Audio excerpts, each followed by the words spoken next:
हेडलाईन्सचे प्रायोजक आहे NBC bearings, लांब पळण्यासाठी। ससून रुग्णालयामधील गैरप्रकाराच्या चौकशीसाठी नेमलेल्या चौकशी समितीचा बिर्याणीवर ताव। पुण्यातील प्रसिद्ध ब्लू नाईल बिर्याणीवर ताव मारत चौकशी। बिर्याणी मेजवानीची पुण्यामध्ये जोरदार चर्चा। अपघातावेळी पोर्श कारमध्ये बिल्डर पुत्रासह एका आमदाराचाही मुलगा होता का? गाडीतून उतरलेला तो मुलगा कोणाचा हे स्पष्ट करा, नाना पटोलेंची मागणी। तर पटोलेंच्या दाव्यानुसार अपघात प्रकरणामध्ये आमदार पुत्र आणि मंत्रीही सामील। राष्ट्रवादीचे आमदार सुनील टिंगरे लवकरच पत्रकार परिषद घेणार। पुणे अपघात प्रकरणी भूमिका स्पष्ट करणार। आमदार सुनील टिंगरेंवर पुणे अपघात प्रकरणात अनेक आरोप। पुणे अपघात प्रकरणी विशाल अग्रवाल आणि सुरेंद्र अग्रवाल यांना 31 मे पर्यंत पोलीस कोठडी। पुणे सत्र न्यायालयाचा निर्णय। पुणे अपघात प्रकरणामधील आरोपीचे वडील विशाल अग्रवाल यांचा जामिनासाठी अर्ज। विशाल अग्रवालच्या जामिनावर उद्या सुनावणी। विधान परिषदेच्या मुंबई पदवीधर मतदारसंघावर भाजपचा दावा, जागा आम्हालाच मिळेल। मुंबई भाजप अध्यक्ष आशिष शेलार यांचं वक्तव्य। लोकसभा निवडणुकीबाबत अजित पवारांचं विधान, यंदा काय होईल हे ब्रह्मदेव आले तरी सांगू शकणार नाहीत।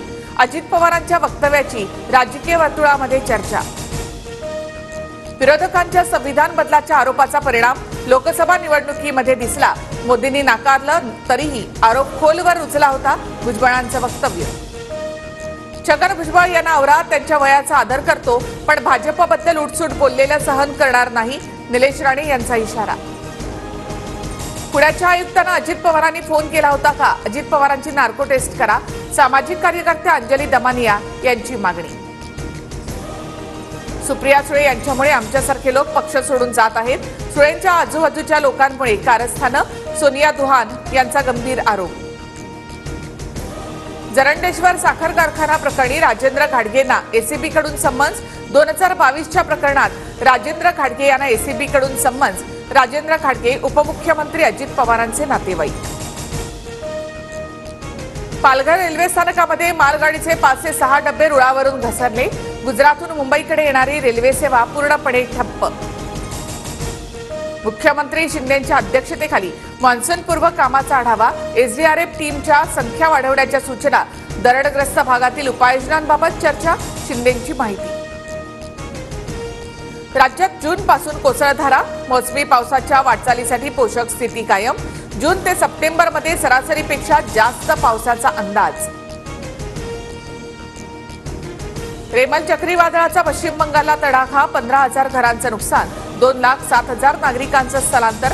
अनेक भागामधील झाडं कोसळून विद्युत खांबही पडले।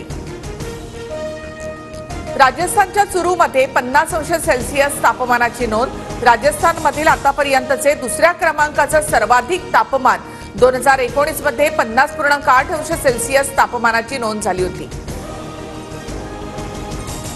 गौतम गंभीर टीम इंडियाचा कोच बनण्याची शक्यता। राहुल द्रविडच्या जागी गौतम गंभीरची वर्णी लागण्याची शक्यता।